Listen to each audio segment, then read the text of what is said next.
ここは都内にある風変わりな喫茶店、格ゲー喫茶ハメジュン。今週は屋根裏部屋からお届け。はい、今週から私マスターハメことアルバイトの戸塚音羽でお届けしていきます。そういや音羽ス、はい、格ゲー練習してる？そうですね。何でもね相談乗るから。本当ですか？時間見つけて練習してるつもりなんですけど、マスターはちなみに最高何時間ぐらい練習してますか？プレイ。2桁は硬い。2桁？2桁は硬い。1日24時間の中で10時間は余裕でやる。連続？やったことある。いらっしゃい。いらっしゃいませ。メルブラを盛り上げているお二人じゃないですか。よろしくお願いします。よろしくお願いします。今週はメルティブラッドシリーズ最新作メルティブラッドタイプルミナを特集。1人目のお客様は愛知を拠点に活躍するアバオ選手。 KOF シリーズ2人目のプロプレイヤー。エボジャパン2020で5位入賞を果たすなど数々のタイトルで実績を残す実力者です。2人目のお客様は東海を代表する強豪プレイヤー久保選手。ゲームの本質を見抜く能力に定評があり、闘撃2008で優勝するなど数々の実績を残すマルチ格闘ゲーマーです。まずはお二人の出会いを教えてください。メルティブラッド、メルティブラッド、はい、での、出会いなんですね。何年前ぐらい？もう15年前ですね。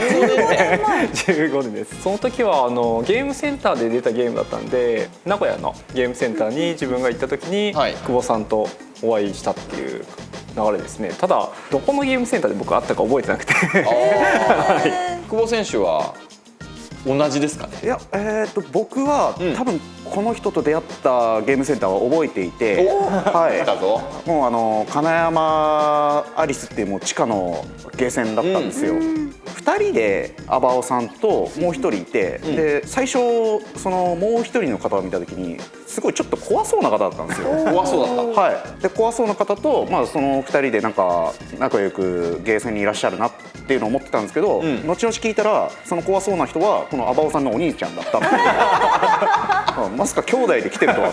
そうなんだ。はい。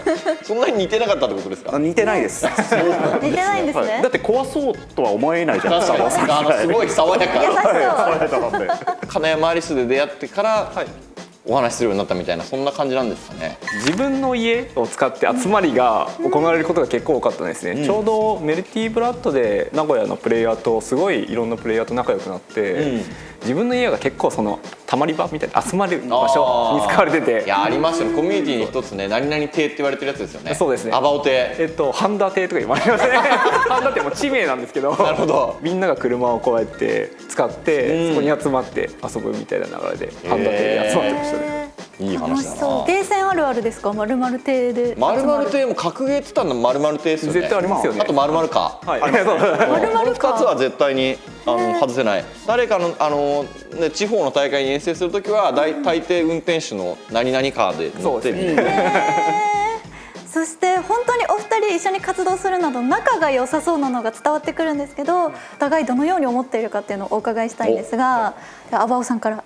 久保さんってやっぱり名古屋のすごい強いプレイヤーっていうのが思ってて、僕はちょっと前まではその関東の方で一回、仕事で生活していて、で格闘ゲームもそこでやってたんですけど、3、4年ぐらい前に名古屋に戻って自分が住んでるところに強いプレイヤーがいるっていうのが結構頼もしくてですね、名古屋で格闘ゲームやるときに、久保さんと一緒に練習すれば大丈夫だみたいな気持ちになれるような存在かなって思ってますね。この通りその人柄がすごく優しい感じで、その人脈もかなりある方で、なおかつ行動力がある。それこそ対戦会をちょっと開いてよって言ったらもうすぐ動いてくれるような方で、とても尊敬しております。なんか最後雑だった。ちょっとなんかいい話に聞こえたんだけど、なんか雑に思う。最後雑でしたね。じゃあプレイヤーとしてはどうですか？とにかく大きい大会にやっぱ勝ってるプレイヤーかなと、昔からなんですけど、相変わらずなんか大きい大会でも勝てるプレイヤーなのかなと思ってます。勝負強い。そうですね、勝負強いですね。とにかく相手の心を壊しに行くのが上手。基本的にはとっても勤勉なプレーをするんですけど、たまに相手をおちょくってるかもしれないっていう相手をおちょくっている可能性がある。あるかなって思う瞬間がありますね。その辺どうですか？おちょくってます？なんか仲いいプレイヤーになっちゃうとはい盛り上がっちゃって、はいずっといろいろ喋りながらやっちゃうっていう、そこにヘッドセットがあったんですけど、んヘッドセットもつけずに隣の人と喋りたいんで音聞かないで。そうで、まあ、いわゆる口プレイみたいなはいはいはいはいはいものをしながら楽しんでる。好きな口プレイは何ですか？ちょうどこの前あったのが中段立てるんだみたいな。あそれはなかなか思ってますね。11年ぶりに発売された待望のシリーズ最新作メルティブラッドタイプルミナ。まずはお二人にメルティブラッドシリーズとの出会いについて伺っていきます。パソコンで出ていた、メルティブラッドリアクトリアクトっていうゲームですねをやっていまして、2003年4年あたりだと思うんですけど、地元のゲームセンターが潰れてしまってどうしようっていう時に、ゲームセンターで一緒に遊んでいた仲間がこういうゲームあるんだけどみたいな感じで持ってきてくれたのがメルティブラッドのリアクトっていうゲーム、そこからメルティブラッドをやるようになりましたね。そこから始めて、アーケードでもやるようになったみたいな。そうですね。その後に、アーケードの方で、稼働するってことで、これやらないといけないなっていう形でゲームセンターに足を運んだって感じですね。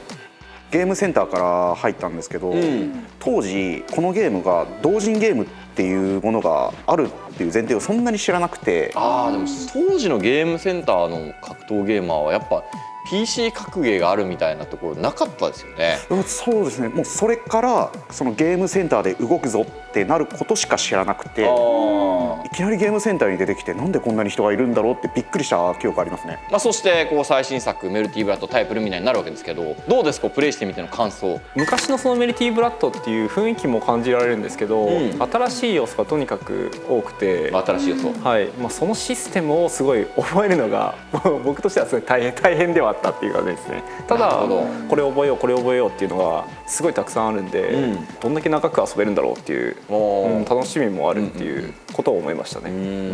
もう間違いなくこれは新作だなっていう印象を持ってて、古い知識を持ってる人が勝ちやすいのかなとか、やっぱそういうことを思いがちなんですけど、やってるうちに古い知識を持ってるだけでは勝てないぞっていうポイントが大量に出てきて、10年間ゲームやってなかった人と今までも違う格闘ゲームをずっとやり続けた人、どっちが強いんだろうって思った場合、今まで格闘ゲームやり続けた人がちゃんと強いっていうゲーム性になってるのがすごいと思いました。どうでしょう、このメルブラタイプルミナの中で推しポイントってどこにあります？自分が一番ここ好きだなって思うところ。バトルシステム的なところで言うと、ムーンドライブっていうシステムがすごい好きですね。使い勝手がいいので、使えるポイントが多すぎて、これどこで使えば一番いいんだろうっていうのを考えるのがすごい楽しいっていうところですね。このゲームで、そのシールドっていう、昔からあったシステムがあるんですけど、今回になってものすごい変更点がされたんですよ。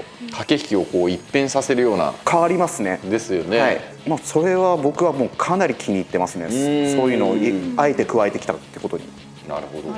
お二人の主要キャラクターのお話も伺っていきたいなと思っておりまして、どうして今のキャラを選んだのかっていうきっかけを伺っていきたいなと思います。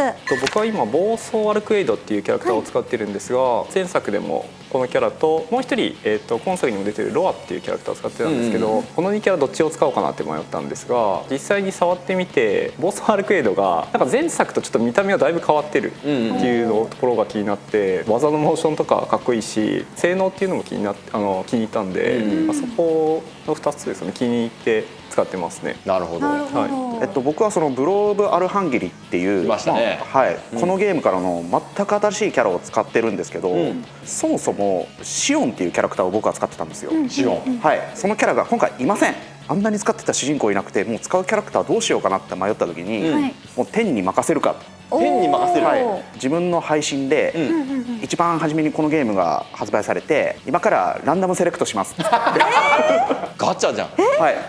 ガチャです。それで決めたんですか？はい。もうその次の瞬間ブローブ・アルハンゲリーって出てきて、こいつかって。こいつかって。どうですか？ SSR かも。SSR それは良かった。先日アップデートもありましたけれども、プレイへの影響ってのはいかがでしょうか？どちらかというとキャラクター調整は大幅には入ってないような印象を受けていて、普段のプレイがすごいしやすくなったっていうのと、あと今までなんか入力しにくかったコマンドとかハイジャンプとかが結構入力しやすくなったりとかしてくれてて、すごいプレイヤーに対してすごい考えてくれての調整がしてくれてるっていうのが印象が強くて、いわゆる QOL を上げる調整ですよね。どっちかめちゃくちゃありがたいですね。ゲームの内容が変わったというよりはもう本当にゲームを遊びやすくなったっていう印象が強くて、そのストレスなくゲームやれてるってことの方が重要なアップデートだったんで、すごくいいアップデートだと思いました。なるほど。今後ですよね、メルティブラッドタイプルミナーの今後に期待する部分っていうのはどんなところですかね。嬉しいのは公式大会とかやっぱやってくれるとやっぱり燃えるなっていうところですね。今のところまだ発表はないので、昔はそういう大きい大会とかあって集まっていろんなプレイヤーと対戦したっていう思いがあるんで、またそういう気持ちになれたら嬉しいなって。絶対聞いてもらってると思うんで、ぜひお願いします。新しく格闘ゲームする人がものすごく増えたゲームだと思ったので、その流れがやっぱもう一度見たいなってのは思います。大会を開いた時に、そのランキングバトルをちょっと開かせてもらったんですよ、そこの場所で、100人超えが当たり前みたいな。すごい。100人超え。多分そのうち半数以上は他のゲームを体験してるっていう感じでもない方たちが来られてて、これを見た時は感動したんで、メルティブラッドで起こしてほしいなっていうのはすごく期待しております。なるほど。お二人とずっとこのまま楽しくお話ししたいんですけれども、そろそろお二人の対決見たくなってまいりました。お願いしてもよろしいでしょうか。お願いします。お願いします。お願いします。2試合選手制で対戦していただきます。アバオ選手 VS 久保選手。15年前にこのメルティブラッドで知り合った久保さんとこういう場で対戦できるんで、とにかくもう楽しんでいこうかなと思います。この、各駅喫茶では口プレイ OK となってます。はい。口プレイします。はい。楽しませないようにしようと思います。壊しに来ましたね。それでは準備をして始めてください。久保さんよろしくお願いします。お願いします。 1P 側がアバオが使う暴走アルクエイド、通称ワルクですね。そして 2P 側久保が使うブローブアルハンゲリー。これお互いに、飛び道具がすごい強いキャラクターで、ワルクもブローブも遠距離から出す飛び道具非常に強力なんですよね。なんでまずは距離を取る。そしてこのムーンドライブイカリング、早い。アルトシューレと言われているこの技、これがやはりこの暴走アルクエイドの一つ、主力技。対してこのブローブも、このブローブはかなり特殊なキャラクターで、1ラウンド目は炎で戦うんですけど、1ラウンド取られると思い出して氷になるっていう。さあまずはキロを使ったコンボ、そしてこの久保は小刻みにムーンチャージをすることでリードを貯めていきますが、アバオのチャンスになる。位置を入れ替えて画面端へ、さあダッシュから投げて、ワルクの投げは画面端の相手に決めると壁バウンドしてコンボが決まる。ムーンドライブするが、そこを投げているのはアバオ。ムーンゲージを無駄遣いさせつつ倒しきることに成功。見事。顔の横にある黄色いのが、あれがムーンドライブゲージといって、あれがあると、その強力な技を使うことができるんで重要です。ここは、溜まったゲージを回していく下の EX ゲージですね、こちらの方を、うまく回していっているのは久保のグローブ。やはりお互いに遠距離攻撃だが、中でもこのアバオの使う暴走アルクエイドの、ムーンドライブ版のアルトシューレ、通称ムーンイカ。ツーラン立ってますね。親父ではない。それを画面で表現。さあ遠距離戦、このようにブローブは氷で攻撃するようになります。遠距離戦、ゲージもフルに溜まっている。このゲージを使って少しずつ体力削っていってますが、ジャンプ攻めが始まるが、そこ着地を割り込みました。さらにこのフルゲージ、使わずにムーンチャージで有利な状況を継続しつつ、やはりこの記憶ですね、氷を足元に飛ばして攻撃する非常に発生の速い遠距離攻撃、これを使って有利を進めていったのは久保のブローブでした。出し切りからここも EX キロに出して EX サモンを出していきます。さらに溜めすぎたか、ここは EX バイスカッツェ、そして画面足に押し込んでアバオのチャンスになる。コンボからの攻めが展開されます。守りきれるか。テイクダッシュを使いつつ投げが強力。お互いにかなりゲージはありますから、ムーンドライブや大砲を使った駆け引きになるでしょう。攻めが苦しい。入れ替わっている。しかし入れ替えることに成功したと言っていい。久保がなんとかこの画面足の攻めをしのぎました。総裁からここもゲージを1本使って EX キロ、あっとこれシールドカウンター B を取って駆け引きに勝ったのは久保です。ゲージはある EX 様から、しっかりと EX のブーリャチーゲルにつないだ。まず1試合目は久保、かなり厳しい攻めを展開されていたんですけれども、しっかりとこの画面足を守りきりました。ただアバオの攻めもかなりいい感じでしたよね。遠距離からやはりムーンドライブのアルトシューレ、そしてそこからヒットを確認してのバイスカプチェでの追撃、ダッシュ上げ、まずはアバオだが接近戦競り勝ったのは久保。ここもすぐさまゲージを使っていきます。 EX 炎、そして小刻みにこのムーンチャージをすることで、体力をちょっと消費しつつゲージに変えられるんで、遠距離キャラクターなんで隙を見てゲージを貯めていく。繋がらず、しかしジャンプ攻撃が噛み合ったアバオのチャンス。画面足に追い込んでとしっかり空中投げてしまいました。ここから出られるか。おっと強制解放を通しました。こうするとゲージを全て失うんですが、ムーンドライブ、さらに攻めを展開、ゲージを回復するコンボを伸ばしたのは久保。これで久保がリーチ。アバオとしては後がありません。ゲージは3本、先にラウンドを取られる、ラウンドをね取られた側はゲージがフルゲージ4本になるんですよね。ですが空中競り勝ったのは久保。ジャンプ C、B を使ってコンボを伸ばしていきます。空中投げ、空中ダッシュを使った攻めを展開します。ここは無理に攻めるのではなく、やはり遠距離戦に持ち込みましたが、空中からの、ムーンドライブアルトシューレ、これを使ってアバオ位置を入れ替えつついいコンボ。3ゲージ溜まっております。フェイントかけつつ亀足の攻めにつないでいきますが、おっとムーンドライブをシールドで取られると危険なんですけれども、なんとかしのいだ。ここもヒットを確認してバイス勝って、そしてダウンウィッチから画面足に追い詰めていく。アバオのチャンスになるか。早い展開、シールド、そしてムーンドライブカウンターだが、これはコンボつながらず、しかしここでヒット確認、さらにゲージを1本使って空中投げまだ残っている。この後はアバオとしてはどうする。強制解放取っている、読み切っている強制解放シールド完璧。いやよかったよ勝者久保。最後相手が苦しいんだろうなってところで、本当に最後の選択肢を打ってきたんですけど、アバオさんがもうそれを完全に対応して取った時は本当に気持ちよかったですすっごい良かったです相手を楽しませるように自分は楽しんでますね。はい、久保さんを楽しませたっていうことがすごい悔いが残ったんでまたなんか違う大会とかでリベンジしたいですね。はい、ありがとうございました。はい、ありがとうございました。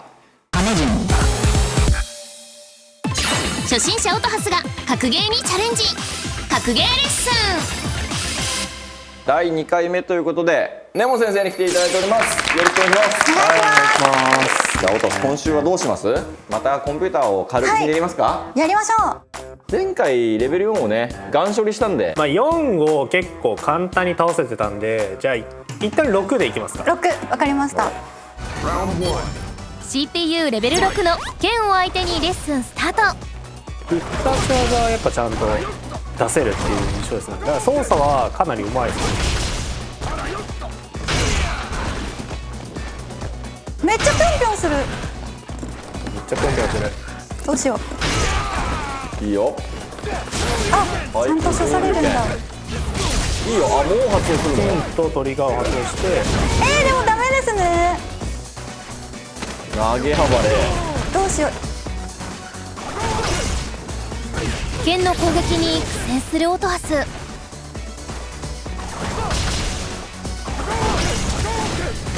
V トリガーを発動して一矢報いるも、そのまま KO されてしまいます。さらに第2ラウンド。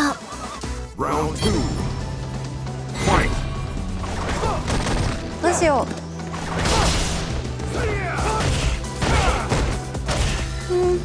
どうしよう。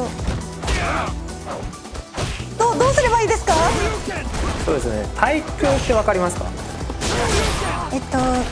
今呪文みたいなものを唱えましたけど、対空は対空っていうこれ、行為をいう感じ。それも対空になりますね一応。いいよ。そう。追い詰められたオトハスは V トリガーを発動し攻撃。その後一進一退の攻防を続けるもさあ行きたいコンボができるかな。